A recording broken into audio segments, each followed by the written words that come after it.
안녕하세요. 확률 랜덤 변수 강의를 맡은 구형일입니다.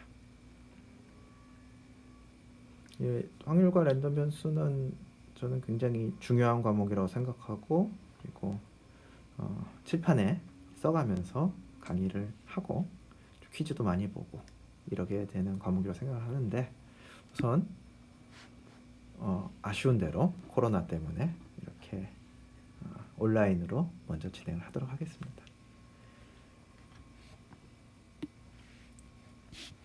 자, 이 과목에서는 랜덤 넘버, 랜덤 벡터, 벡터는 별거 아니죠. 넘버가 여러 개 있는 거죠. 그다음에 신호들을, 이게 이제 우리 많이 발생을 하죠. 랜덤 넘버, 랜덤 벡터, 랜덤 시그널, 이런 걸 다루는, 어떻게 다루는지, 이런 걸 다루는 원리에 대해서 배우는 거죠. 어떻게 다루는지. 랜덤 넘버, 랜덤 벡터는 우선 느낌이 오실 테고요. 참, 그리고 이거 저 혼자 녹화라면 뻘쭘하기 때문에 두 명의 게스트가 지금 옆에 있습니다. 그래서 중간중간에 목소리가 들리시고 질문도 할 건데요. 그냥 게스트 두 분이 함께 하고 계십니다. 그래서 랜덤 넘버의 예가 뭐가 있을까요? 우리 일상생활에서 볼 수 있는 랜덤 넘버의 예가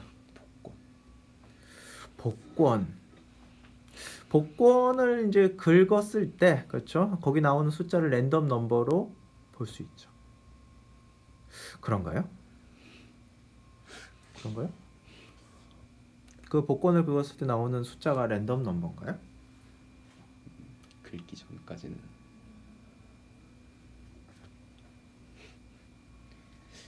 자, 그럼 제가 손에다가 숫자를 하나 쓰고 딱 뒤집었어요. 그러면 손에 적힌 숫자가, 손을 돌릴 때 이게 랜덤 넘버가 나오는 건가요? 좀 의미가 다른 것 같은데. 이게 사실 굉장히 중요한 포인트죠. 왜 랜덤 넘버인가요? 아닌가요?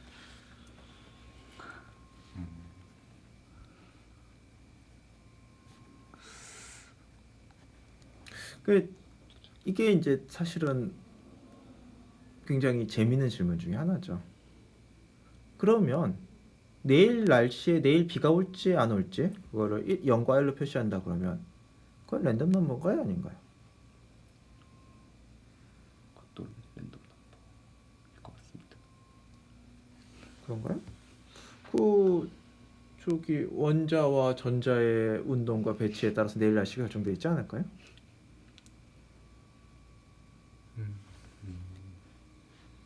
자, 이제 여기서 이제 한 가지 중요한 사실이 있죠.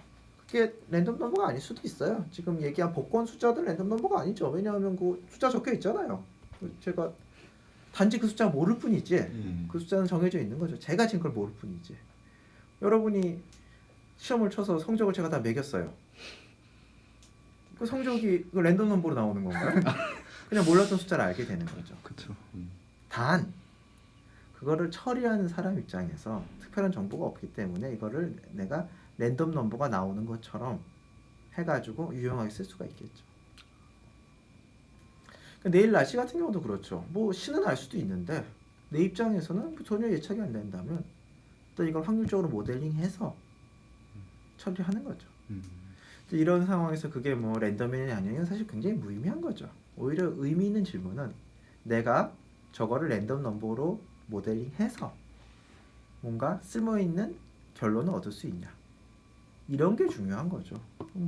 아무도 모르고 신은 알고 있는데 랜덤은 아니면 굉장히 무의미한 질문인 거죠. 그러니까 마찬가지로 동전 던지기, 우리가 쉽게 얘기하는 게 앞면 뒷면 0.5 0.5 얘기를 하는데, 아니 그거를 이제 그렇게 얘기 안 하고, 아니 동전을 던질 때 쏘는 각도랑 공기의 어쩌고 저쩌고에 의해서 결정돼 있어, 그 랜덤 넘버가 아니야. 물론 이게 이 문장 자체는 맞는 문장일 수도 있는데 굉장히 무의미한 얘기인 거죠. 우리가 그거를 이렇게 확률 모델링해서 좀 더 유용한 걸 할 수 있다. 이제 그런 관점에서 봐야 되는 거죠. 랜덤 넘버는 뭐가 있을까요? 복권은 근데 아주 좋은 예는 아니라고 봐요. 모든 사람들이 정해져 있는 데 생각하니까. 랜덤 넘버 뭐가 있을까요? 주사위. 주사위 던지는 거? 동전? 가장 흔한 예죠. 자, 그리고 랜덤 벡터는 뭐가 있을까요?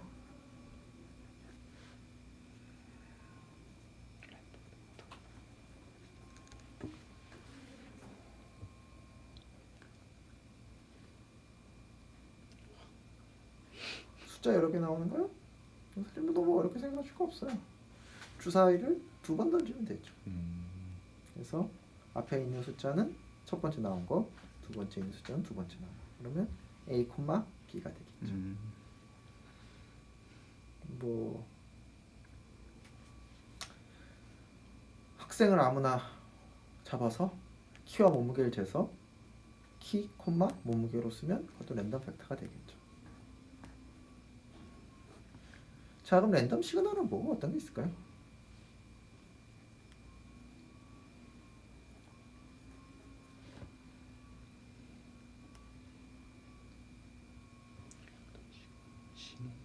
시그널이라는 단어에 대해서 이제 많은 분들이 그냥 너무 어렵게 생각하는데요. 시그널이란 건 별로 어려운 게 아니고 기본적으로 시간에 관한 함수라고 생각하시면 됩니다. xt 그리고 거기에 어느 정도 신호라고 했으니까 정보가 있는, 정보가 있다는 얘기는 나한테 좀 필요한데 시간에 관한 함수야. 예를 들어서 오실로스코프로 여러분이 회로의 어떤 양 끝에 대해서 볼티지를 재요. 시간에 관한 함수가 나오죠? 그럼 이 신호인 거죠. 뭐 웨이브 폼, 시간에 관한 웨이브 폼. 꼭 시간이 필요는 없죠. 뭐 인덱스일 수도 있고. 그런데 뭐 거기에 보면 뭐 자, 간단한 걸 해볼까요? 자, 아주 간단한 바랍니다. 자, 여기는 1V고 1ohm입니다.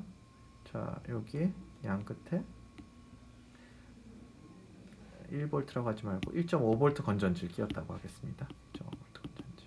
그래서 이 양 끝에 걸리는 전압을 이렇게 회로를 구성한 다음에 오실로스코프로 딱 댔어요. 그러면 몇 볼트가 나올까요?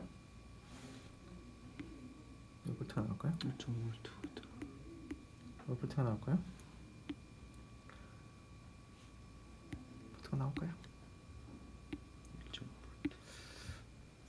우선 시간에 관한 함수가 나오겠죠? 대고 있을 테니까. 정말 그렇게 1.5V가 나올까요? 제 생각에는 거의 뭐 마이크로볼트, 미리볼트일 수도 있고 떨리고 있을 겁니다. 노이즈가 있죠? 여러 종류의 노이즈가. 그러니까 가장 단순한 수학적인 모델은 오음의 법칙 써서 1.5V라고 얘기하는 거고, 이걸 갖고 좀 더 복잡한 일을 한다. 여러분 라디오 틀 때 잡음 들리잖아요. 잡음이란 게 항상 있는 거죠, 노이즈라는 게. 근데 그런 거에 대해서 대처를 하고 뭐 그걸 갖고서 계산을 해서 내 원래 신호를 얼마큼 세게 송출해야 될지 그런 걸 계산하는데 뭔가 유용하게 쓰겠다. 그럼 이 노이즈에 대해서 어떤 확률적인 모델을 해서 풀어서 이 정도가 잡음이 사람이 덜 들리는 범위니까 이렇게 해야 되겠다라는 걸 계산을 하는 거죠.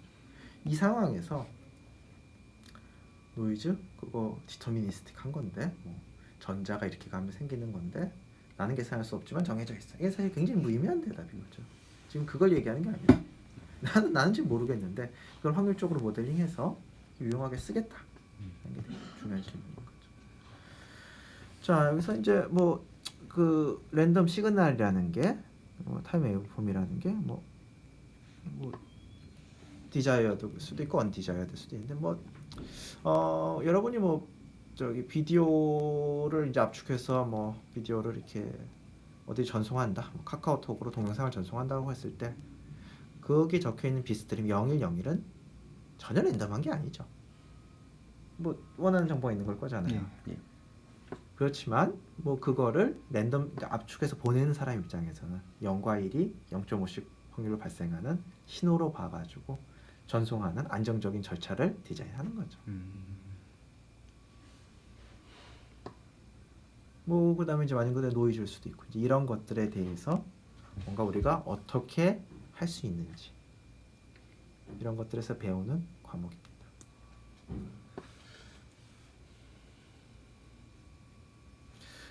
굉장히 그 유명한 통계학자가 하신 말씀인데요. 자,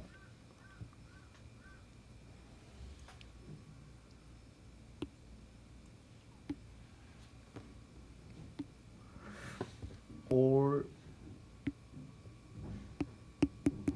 models are wrong이라는 유명한 말이 있습니다. 모든 모델은 다 틀렸다. 무슨 말인가 하면 뭐 PV는 NRT 뭐 이거 우리 화학 시간에 옛날에 배웠죠. 이거 틀렸죠. 뭐 이상기체에서 성립하는데 이상기체 있나요? 없습니다. 틀렸습니다. 예. 뭐 첨단 물리법칙 그런 얘기하긴 그렇지만 뭐 따지고 보면 다 틀린 거죠. 전자장 시간 보면 뭐 모든 이 저항은 컨덴서의 어떤 요소도 있죠. 이렇게 물어보면 틀린 거죠. 왜 컨덴서에 대한 요소도 있는데 그런 점에서 다 틀렸다라는 거고. 근데 이게 끝이 아니라 그렇지만 어떤 모델들은 쓸모가 있다는 거죠. 내가 어떤 이 문제를 파악하고 해결하는 데 이제 쓸모가 있는 거죠. 그러니까 우리가 이제 중요한 게 어떤 현상들을 상황들을 어떤 모델을 써서 설명하고 예측하고 이러는 거고 그 모델이 다 맞냐? 그건 사실 좀 다른 얘기인 거죠. 오히려 관심 중요한 거는 그 모델이 쓸모 있냐? 이게 중요한 질문인 거죠.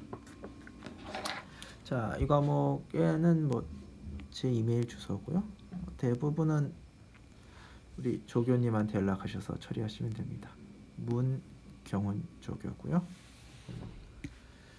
도저히 조교님하고 얘기해가지고 해결이 안 된다. 좀 더 중재를 받아야 되겠다. 그럼 뭐 당연히 연락하셔도 되고요. 자, 그 외에 뭐 면담 가능한 시간은 사실은 다른 경로, 그러니까 이 과목이 아니라 뭐 일반적으로 공지가 돼 있죠. 그 시간에 면담 신청하셔도 되고.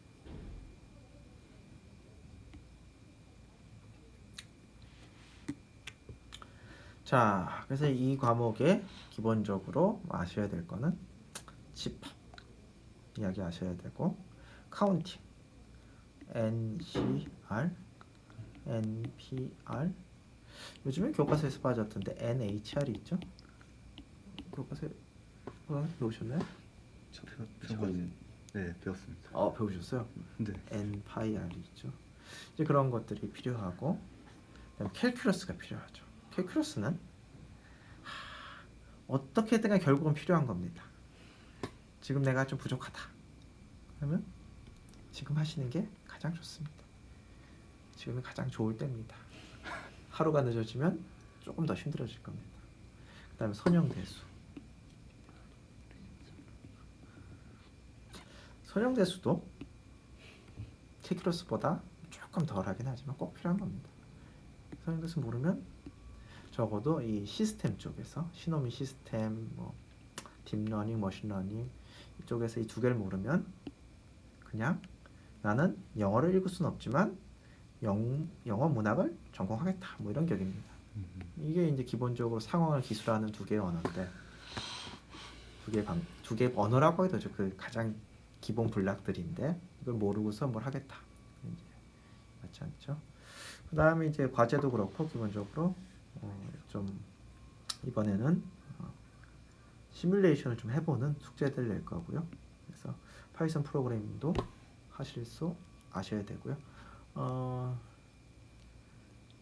이 강의 동영상 후에 이제 윈도우 10 뭐에 저기 파이썬 설치하고 그다음에 비주얼 스튜디오 코드 설치하고 그리고 아주 간단한 예제들 하는 동영상이 올라올 건데 그 동영상이 그 인공지능 과목에서 찍은 동영상에서 텐서플로우도 설치를 하는데 요 과목에서 텐서플로우 설치할 필요 없고 텐서플로우만 설치 안 하시고 거기는 그대로 따라 하시면 파이썬 프로그램 기본적인 환경 세팅이 될 겁니다. 숙제도 그 동영상에 나오는 것처럼 HTML 파일로 저장해서 HTML 파일을 제출하시면 됩니다.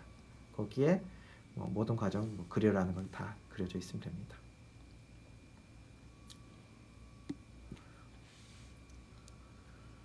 자, 왜 확률을 배우느냐? 뭐 사실 저 입장에서는 제 전공과 워낙 관련이 깊다 보니 뭐 이런 얘기가 이제 너무 당연해서 아무 감흥이 없는데 뭐 굳이 얘기하자면 내가 잘 모르는 거 그리고 일어날 거 이거에 대해서 뭔가 이게 어떤 정도의 뭔가 하여튼 내가 잘 모르겠는데 그걸 다루려고 하는 거죠.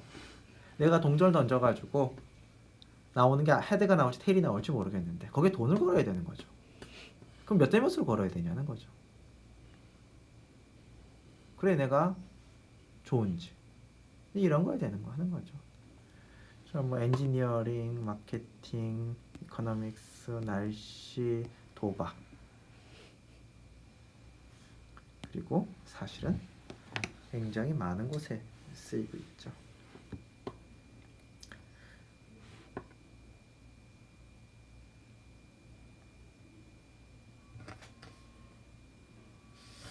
그래서 맨 처음에 셋이 나옵니다. 집합?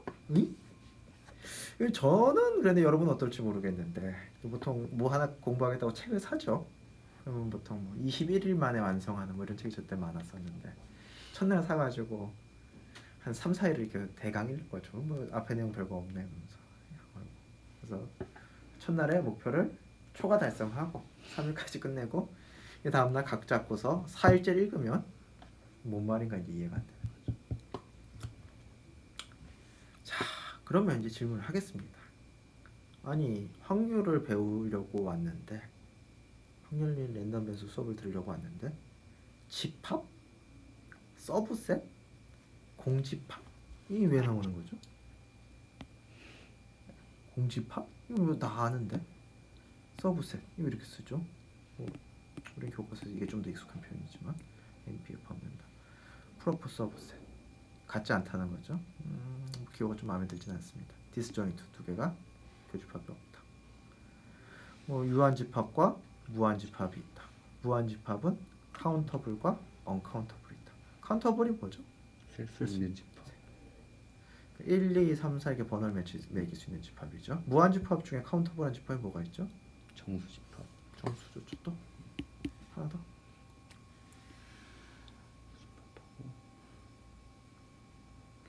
자연수 집합. 자연수 집합. 좋습니다. 또 하나. 공집합.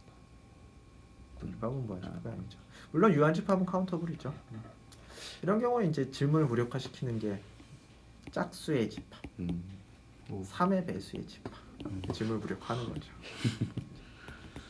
근데 이제 유리수의 집합이 있죠. 이제 뭐 아시는 분은 아시겠지만 유리수도 모든 유리수도 1, 2, 3, 4번을 매길 수가 있죠.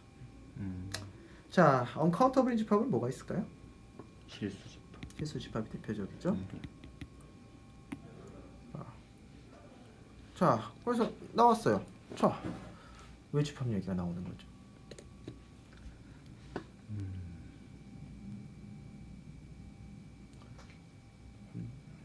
확률하고 무슨 상관이죠?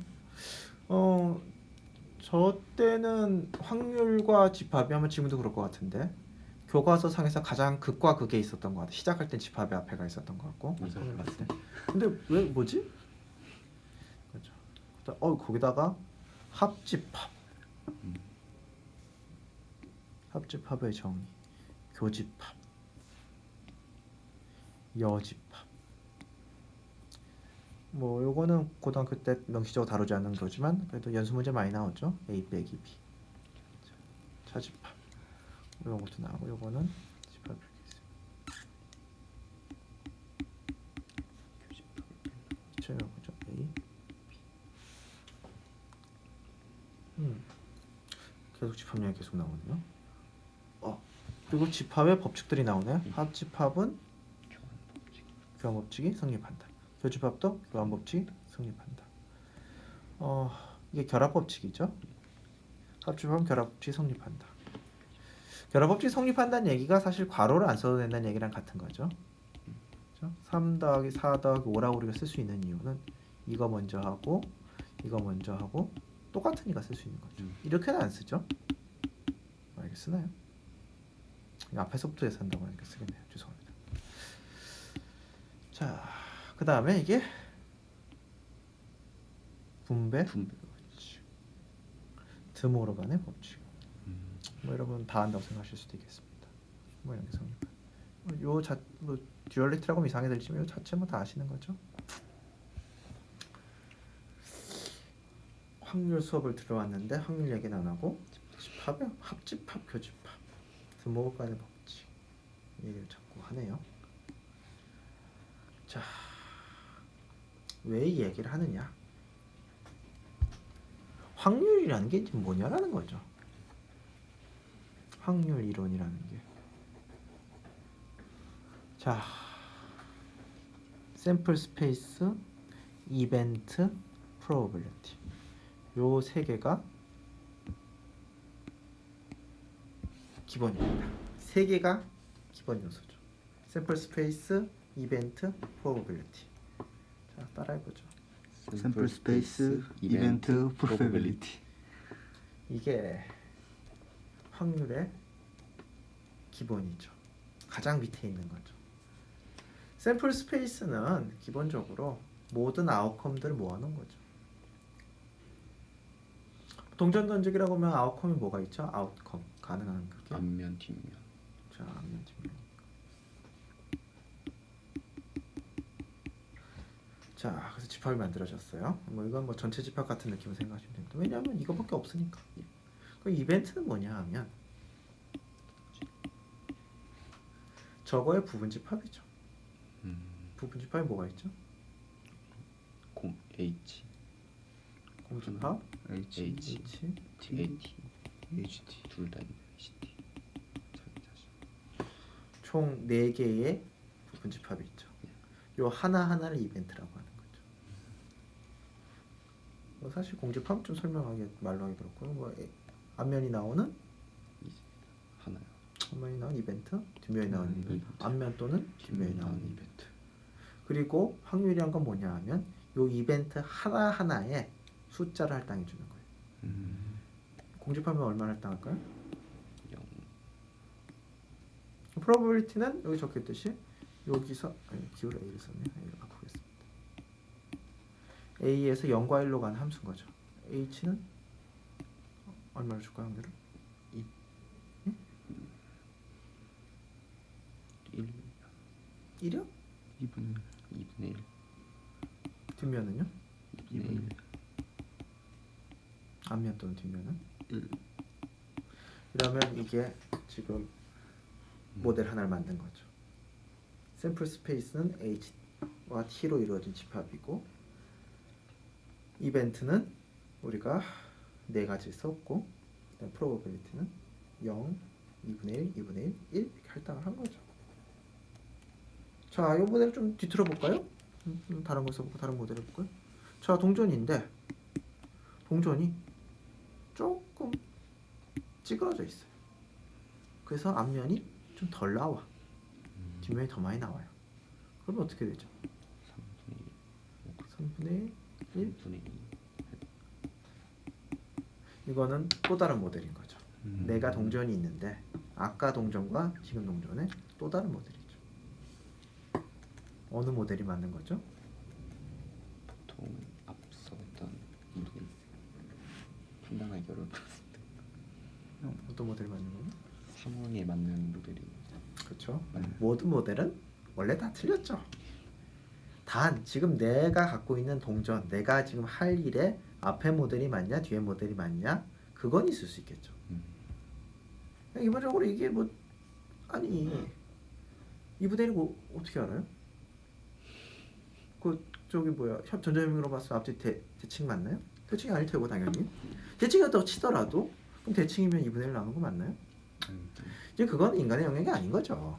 다 인간의 영역은 뭐냐면 2분의 1로 놓고 했더니 현상 설명이 잘 되더라. 혹은 내가 0.499 놓고 5.00 이렇게 놨더니 더 잘 되더라. 이런 게 이제 하는 거고. 그러니까 이 모델을 갖고서 모델이 이게 굉장히 중요한 건데 이제 현상과 모델 사이에 어느 정도 좀 직관적인 그 직관으로 점프해야 될 부분이 있는 거죠. 현상을 내가 이 모델을 할 때 이게 완벽하게 설명될 수가 없죠. 완벽하게 설명될 수가 없죠. 예를 하나 더 들어볼까요? 자, 지금 우리가 과수원을 한다고 칩시다. 자, 사과 3개가 있고 사과 4개가 있어요. 그럼 그걸 합친 거를 수학적 모델을 쓰면 어떻게 하면 될까요? 우리 사과가 3개가 있고 사과가 4개가 있어요. 그래서 합쳤어요. 가장 간단한 건 3 더하기 4는 7인 거죠. 근데 이건 뭐가 문제가 있어요? 이건 이제 이 모델 이렇게 개수를 치는 어떤 뭐 자연수에 대응하는 모델을 쓴 거죠 우리가. 문제가 뭐 있어요? 반대로 돌릴 때 정보가 없어지고. 반대로 돌릴 때. 그러니까 7에서 3 더하기 4로 나눌 때. 무슨 문제가 있지? 아니 이 사과는 이만하고 좀 써먹고 이 사과는 이렇게 좋고 이게 7개가 아니라 이거 좋은 사과하고 이건 나쁜 사과라서 이게 합쳐서 5개도 안 돼. 이거로 치면 4개 뭐 이렇게 얘기 끝도 없이 되는 거죠. 그러니까 이 개수를 이렇게 하는 게 어떤 모델 중에 후보 하나일 수는 있지만 내가 사과장 농장을 하면서 하기에 좋은 모델이 아닐 수도 있는 거죠. 그럼 어떤 모델이 있을까? 뭐 사과를 이렇게 하지 말고 뭐 A 등급, 뭐 B 등급 해가지고 몇 개 이렇게 쓰는 모델을 쓸 수도 있는 거. 계속 이제 모델이 바뀌겠죠. 거기다가 뭐 시간 따라서 뭐 이렇게 될 수도 있는 거. 거기에 적합한 모델을 쓰는 거고. 지금 확률 시간에 배우는 건 이 모델까지 만들고 그 다음 이야기인 거죠. 그러니까 앞면 2분의 1이냐 그거냐는 사실 딴 얘기인 거죠. 시작을 하려면 이걸 정해놓고 시작해요. 물론 그런 걸 추정하는 사실 다른 분야가 있는데 그거는 이제 좀 나중에 다시 얘기를 하도록 하고. 자 이제 그래서 다시 얘기하면 이건 거죠. 주사위 던지기를 하는데 내가 그걸 갖고서 어떤 수학적으로 뭘 풀어가지고 해결하고 싶어요. 뭐 배팅도 하고 싶고. 그래서 이제 이거를 잘 설명한 모델을 만들려는 거죠. 확률적인 모델을 만들기로 했어요. 그러면 샘플 스페이스는 어떻게 하면 될까요? 1, 2, 3, 4, 5. 그렇죠. 1, 2, 3, 4, 5, 6 만들고. 이벤트는 뭐로 하면 될까요? 이벤트는 각각 경우의 수를 다. S의 모든 부분 집합으로 하겠다. 이것도 선택이에요. S의 모든 부분 집합으로 하겠다. 그럼 몇 개죠? 2, 6승. 2의 6승계가 이벤트가 있다고 하는 거죠. 그 다음에 확률 할당하는데 여기서 뭐 내가 1이 나올 확률 2분의 1, 6분의 1, 2가 나올 확률 6분의 1, 6이 나올 확률 6분의 1, 4 또는 어떤 6이 나올 확률은 2분의 1. 그러니까 사실은 이 경우는 유한집합 같은 거 되게 명확한데 각각에 대해 숫자만 정해주면 합이 1이어야 되겠지만 뭐 어떤 부분 집합이든지 금방 계산이 되겠죠. 주사위 2개를 던졌을 때도 뭐 내가 1, 1이 나올 거는 뭐 이거 같은 경우는 뭐 1, 1이 나올 건 뭐 확률 얼마 할당해주고 총 몇 가지 경우가 있겠죠. 36가지 경우가 있겠네요. 그래서 각각 확률을 할당해주고 이벤트 만들고 이렇게 하면 되는 거죠. 그러면 이제 여기서 이제 질문이 하나 있을 수 있죠. 왜 굳이 이벤트란 개념을 도입했을까? 아니 여기서 샘플 스페이스 만들고 H 2분의 1, T 2분의 1 하면 2개 있으면 더하면 되고 하나만 있으면 2분의 1 쓰면 되고 1, 6분의 1, 2, 6분의 1 숫자 좀 달라도 됩니다. 6, 6분의 1이라고 했으면 1, 2는 6분의 1 더하기 6분의 1 하면 되고 1, 2, 3은 6분의 1 곱하기 3 하면 되고 그럼 굳이 이벤트란 개념을 왜 만들었는지 근데 사실 이거는 이런 유한계라든지 카운터블한 데는 별로 이렇게 상황이 별 상관이 없어요. 똑같으니까. 근데 이제 무한집합 같은 경우는 0과 1 사이, 그러니까 0부터 1까지의 구간 같은 경우는 0과 1까지 구간의 모든 서브셋에 대해서 숫자를 할당할 수가 없어요. 앞뒤가 안 맞는 집합들이 존재해요. 예를 들어서 0부터 1까지를 똑같은 크기의 집합인데 자연수계로 나눠요. 0과 1까지를 A1, A2 똑같은 크기의 집합인데 똑같다는 거는 뭐 원소를 이렇게 시프트만 만들 수 있다는 거죠. 자연수계로 만들어요. 그랬을 때 각각의 집합의 크기를 얼마로 하면 되는 거죠? 0이라고 하면 합쳐서 0이 되고서 안 되고 0이 아니라고 하면 합쳐서 무한되어서 안 되고 그러니까 이 이벤트라는 개념이 존재하는 이유는 모든 서브셋에 대해서 숫자를 할당하는 게 안 되는 예외들이 많아요. 불가능해 근본적으로. 그렇기 때문에 그런 거 빼고 내가 관심 있는 애만 하겠다 이런 거죠. 뭐 예를 들어서 구간 이런 거 같은 경우는 크기 재기가 항상 안전하죠. 그래서 그런 개념이 있는 거죠. 다시 정리하면 샘플 스페이스는 모든 존재하는 아웃컴들, 이벤트는 그거의 서브셋인데 내가 크기를 잴 예정인 애들인 거죠. 그리고 확률은 실제 걔네들 크기를 얼마로 할 것인 거죠. 하고 싶은 대로 하시면 돼요. 단 뒤에 만족해야 될 최소 규칙들이 나오죠. 이 규칙 하에서 너 마음대로 하면 된다. 그러니까 뭐냐면 앞면 2분의 1, 뒷면 2분의 1 오케이. 앞면 3분의 2, 뒷면 3분의 1 오케이. 하지만 앞면 0.9, 뒷면 0.5는 금지된 거죠. 그러니까 최소한의 규칙이 뒤에 나오죠. 그게 공리죠. 그걸 만족하는 범위 내에서 네가 이거 정리하면 그 뒤에 따라 나온 이론들은 쫙 쓰면 되는 거죠. 자, 그래서 공리가 나오죠. 첫 번째 공리, 모든 이벤트에 대해서 확률은 0 이상 1 이하입니다. 두 번째 공리, 전체 집합은 1이다. 세 번째 공리, 이 디스조인트죠. MN을 그냥 뽑았을 때 MN이 다르다면 교집합이 없다. 그랬을 때 서로 만나지 않는 집합들의 크기의 합은 아니죠. 합집합의 크기는 각각 집합의 크기의 합과 같다. 그러니까 이게 전체 집합이 있을 때 A와 B의 합집합의 크기랑 A의 크기랑 B의 크기 더한 거는 같다. 보통 공리들이 들어보면 다 그냥 당연한. 그렇죠. 뭐 좀 공리가 그런 느낌이 좀 많죠. 그러니까 이 제약 조건을 만족하는 범위 내에서 뭐 이벤트를 설계하는 방법에 대해서 제가 스킵을 했는데 예를 들어서 뭐 A가 이벤트에 들어가고 B가 이벤트에 들어가면 A 교집합이 반드시 들어가야 되겠죠. 그러니까 뭐 나는 너무 이렇게 막 넣으면 안 되죠. 얘가 들어가고 얘가 들어가면 뭐 교집합 들어가 합쳐 이런 규칙이 있는데 그거는 우선 넘어갔습니다. 뭐 시그마 알지브라라고 하는데요. 그건 넘어갔고 그냥 뭐 이것저것 잘 넣어서 이벤트 만들었다고 생각합시다. 그랬을 때 모든 이벤트 원소에 대해서 내가 확률을 할당하는데 이 규칙하에 할당해야 되는 거죠. 됐어요? 그러면 우리는 공집합의 크기가 0이라는 걸 증명해 봅시다. 우리가 쓸 수 있는 거는 액시엄 3개랑 공리 3개랑 그리고 이거를 왜 했지라고 배웠던 이 규칙들을 쓸 수 있는 거죠. 이게 어느 정도는 생뚱맞은 느낌이 드는 거는 맞지만 이 얘기를 안 할 수가 없죠. 왜냐하면 확률을 재는 게 이런 것들 다 써야 되니까. 그래서 자, 예를 하나 볼까요? 자, 그냥 다 참여 봅시다. 여기서 여기까지는 S랑 S와 공집합 합집합이 같다라는 거죠. 이건 그냥 집합에서 나오는 그거죠. 당연한 거고. 요건 몇 번째 공리죠? 세 번째. 세 번째 공리 썼네요. 요건 몇 번째 공리 쓴 거죠? 두 번째.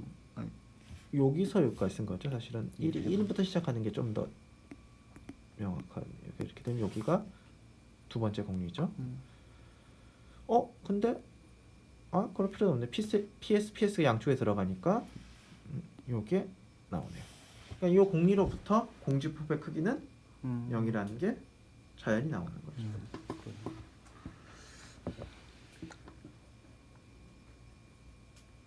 자, 그 다음에 이제 여집합의 크기는 1 빼기 원래 집합이라 증명해 보겠습니다. 자, A와 A 여집합의 합집합은 전체 집합이다. 그렇죠? 1이 됐죠? 요거는 뭐 공리 2번째. 이건 뭐 집합의 성질인 거고. 그 다음에 요거를 이렇게 쓰는 거. 얘를 이렇게 쓰는 거는 몇 번이죠? 3번. 3번이죠. 예. 세 개밖에 없어서. 그래서 이게 지금 증명이 됐죠. 이거는 이거니까.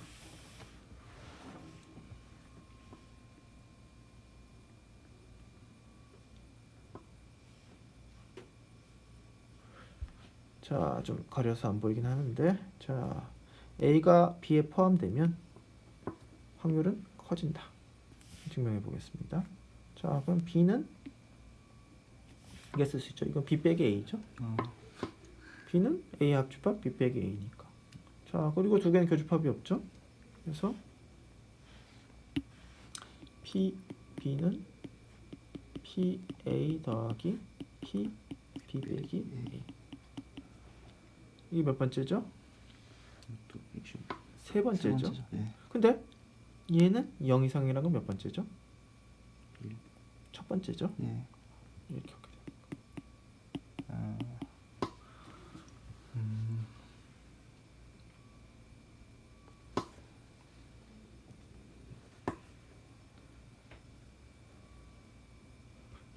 그래서 자, 왜 생뚱맞게 집합 얘기를 하셨나요?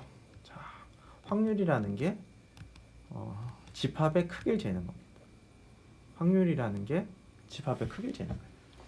그러니까 전체 집합은 샘플 스페이스라는 집합을 우선 만들어 놓고 거기에 부분 집합들을 잘 추려서 만들어 놓고 뭐 유한계가 있다거나 뭐 카운터블이면 그냥 모든 부분 집합이라고 생각하는 게 좀 많겠죠. 그런 경우가 꼭 그래야 되는 건 아니지만 그래 놓고는 각각의 부분 집합의 크기를 재놓는 거죠. 어떤 규칙에 의해서? 이 규칙에 의해서. 이 규칙 내에서 자기한테 유용하도록 숫자들을 할당해 놓고 쓰시면 됩니다.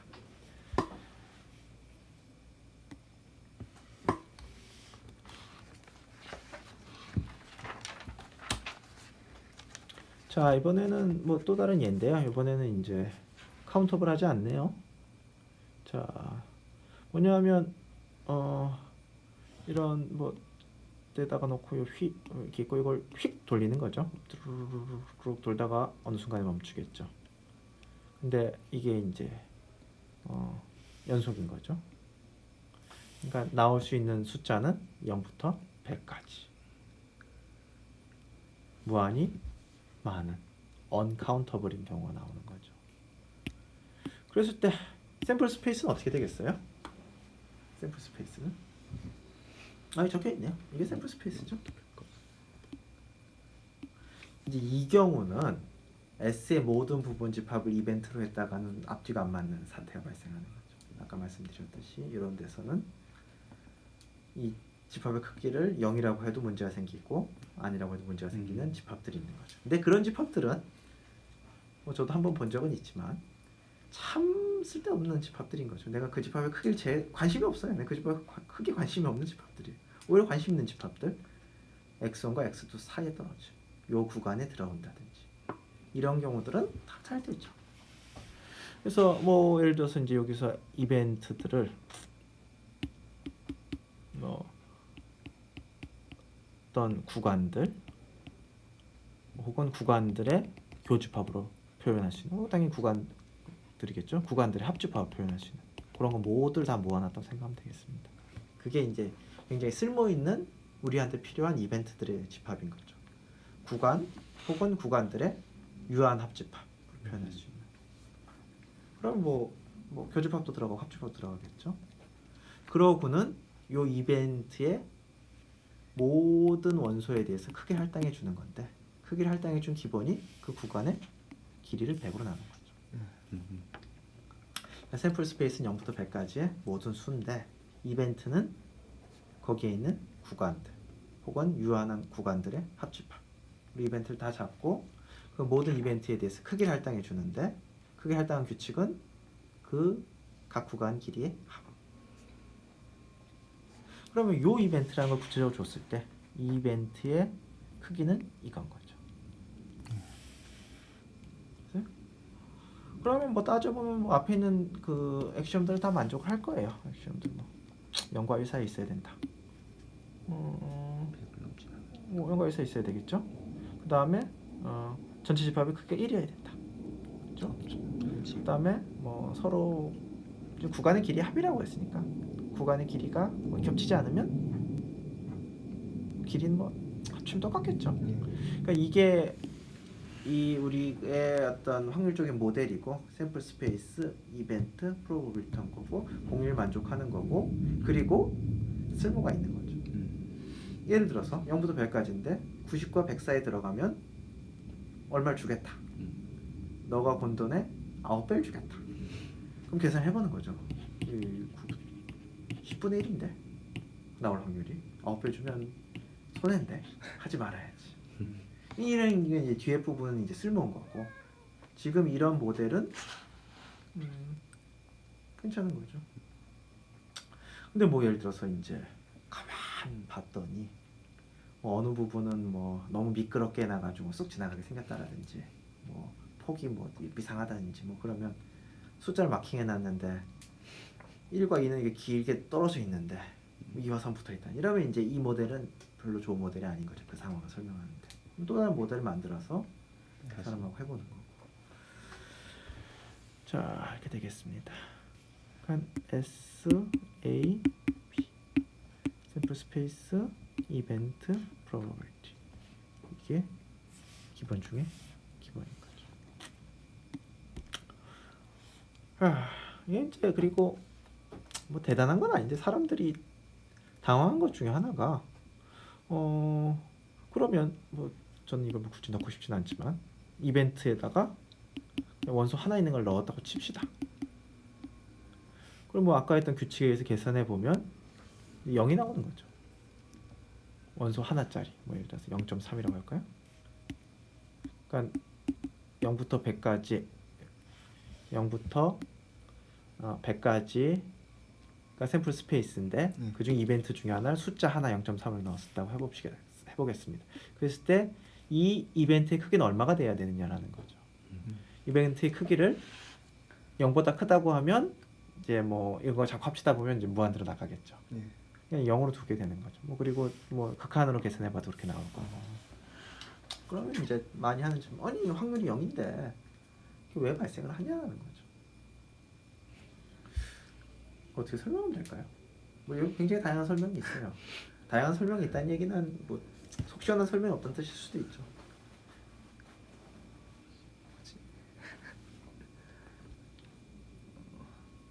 간이 0인 거지. 확률이 0인 거 아니니까. 무슨 소리 확률 0이죠. 아니 이거 뭐이 0이죠. P 0.3은 이거 0은 맞죠 이거. 확실하죠. 이런 가능성이 없다.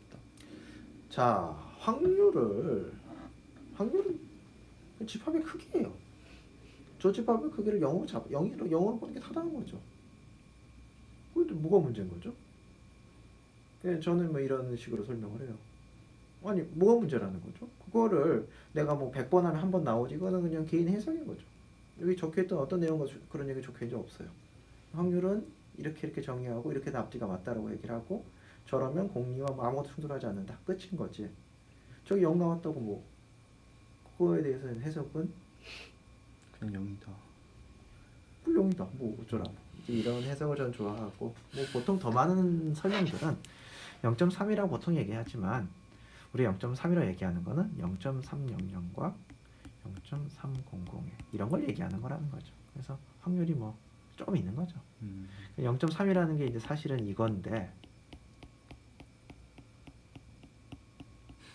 이게 나올 리가 없잖아요. 진짜 0 나오는 거 맞죠? 어떻게 했는지 잘 모르겠는데. 죄송합니다. 그냥 안 나오는 거 맞다 라는 설명도 있는데, 그냥 뭐 본인이 원하신 대로 받아들이시면 되고요. 중요한 거는 어떤 내용과도 충돌하지 않습니다.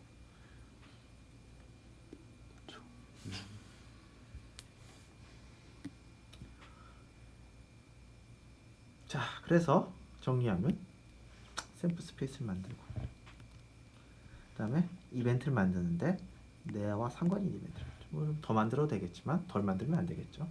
그렇다고 뭐 모든 이벤트 다 넣으려고 괜히 더 고생할 이유도 없고, 그 다음에 프로버빌리티를 어사인하는 거죠. 모든 이벤트에 대해서, 혹은 뭐 모든 이벤트에 대해서 어사인이 될 수 있는 규칙을 디자인해 놓는 거죠. 자, 이게 샘플 스페이스 이벤트, 그러니까 이게 전체 집합, 부분 집합들, 모든 부분 집합은 아니에요. 쓸모 있는 부분 집합, 내가 관심 있는 부분 집합들, 그리고 각 부분 집합의 크기, 쟤는 함수, 이렇게 이루어져 있게 됐습니다.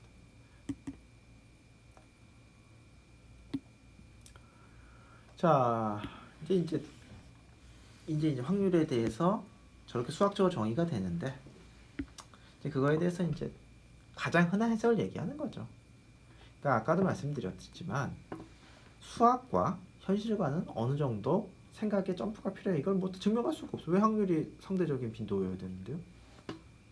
그래서 많이 설명은 불가능한 거죠.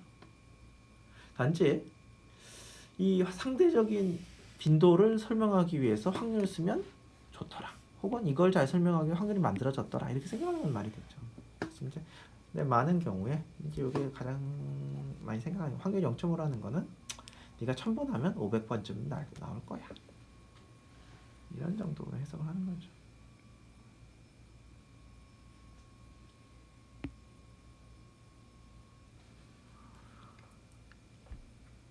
근데 이제 이런 거는 다른 분야로 있죠. 굉장히 중요한 분야긴 한데, 자, 내가 동전을 던져가지고 확률 모델 세웠어요. 근데 앞면은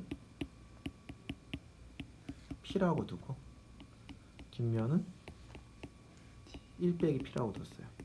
그랬을 때 어떤 P를 두는 게, 뭐 0과 1 사이의 모든 P에 대해서는 수학적으로 성립하잖아요. 그랬을 때 질문이 어떤 P가 지금 내가 놓인 상황을 설명하는데 가장 좋냐라는 분야는 따로 있죠. 지금 우리는 P를 보통 정해놓고 시작을 하는데 그게 아니라 이런 형태만 정해놓고 요거를 결정하도록 결정하는 거죠. 뭐라고 부르면 되겠어요, 이거를?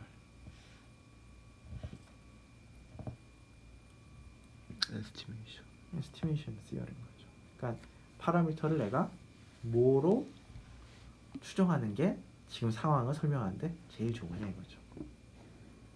그다음에 그게 있었냐 없었냐 이런 건 이제 뭐 디텍션인 거고, 이제 요거는 이제 뭐 대학원에서 하는 어떻게 보면 확률의 응용을 위해서 가장 중요한 첫 단계인 거죠. 그러니까 내가 모델을 세우는데 숫자 막 넣어서 세우면 설명이 잘 안 될 거 아니에요. 지금 내가 주어진 데이터를 가장 잘 설명하는 건 뭐냐? 그러면 뭐 가장 잘 설명하는 게 뭐냐? 이런 것도 이제 수학적으로 표현들이 돼야 되겠죠.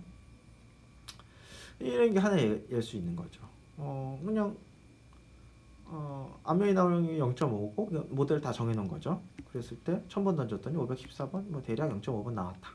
이런 설명이 있을 수 있는 거고, 혹은 또 다른 문제로, 다른 문제죠. 이건 완전히 다른 문제인 거예요. 내가 1000번 던졌더니 514번이 나왔어. 앞면이 나올 확률은 얼마로 보는 게 가장 타당하냐, 가장 쓸모가 있냐, 이건 요 문제인 거죠. 이제 다른 문제인데, 뭐 우리는 뭐 요 부분들을 사실은 뭐 이것도 다 확률론에서 유도가 되는 거니까 뭐 하려면 다 할 수는 있는데 아주 명시적으로 배우지는 않습니다. 우리는 이제 주어진 상황에서만 할 거고요. 근데 당연히 굉장히 중요한 부분이죠.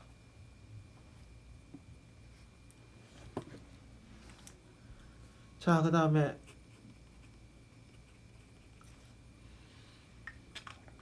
이제 확률에 대해서 뭐 몇 가지 더 단어를 배울 건데요. 자, 교집합의 확률, 그 다음에 이제 조건부 확률, 굉장히 중요하죠. 자, 자 생각해 봅시다. 우리가 얘기하는 확률은 뭐예요? 집합의 크기를 재는 거였잖아요. 그렇죠? 그러면 당연히 뭐 증명은 둘째치고 집합의 크기인데 저거 성립하겠죠. A와 B의 교집합의 크기는 A 집합 크기 더하기 B 집합의 크기 빼기 두 개의 합집합의 크기 빼면 가운데 요거만 나오겠죠. 그렇죠? 그러니까 이 교집합의 식이 성립하는 게 기본적으로 확률은 집합의 크기를 재는 거죠. 뭐 메저 시어리에서 나온 거죠. 메저 집합의 크기를 어떻게 재는 게 이게 이제 기본인 거고. 자, 조건부 확률, B가 주어졌을 때 A의 확률이라고 하는데 그냥 수학적으로는 이건 거죠. B의 면적분의 B의 크기분의 A 교집합 B의 크기.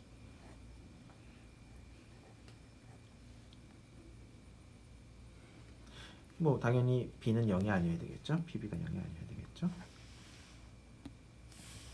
그리고 이게 만약에 0이라면 분자가 0이라는 얘기인 거고, 뭐 두 개 동시에 발생한 일이 없으면 B가 발생했을 때 A가 발생할 일이 0인 거죠. 그러니까 여기서 이제 B가 발생했을 때 A가 발생할 확률은 오히려 해석에 가까운 거고, 데피니션이 아주 명확하죠. PB의 크기 분의 A 교집합 B의 크기. 데피니션이 명확하죠. 근데 이 데피니션이 이 숫자가 B가 발생했을 때 A가 발생할 확률로 봤을 때 쓸모가 있다라는 거지. 뭐 굉장히 명확하게 디파인 됩니다. 자, 예제가 나오는데요. 자,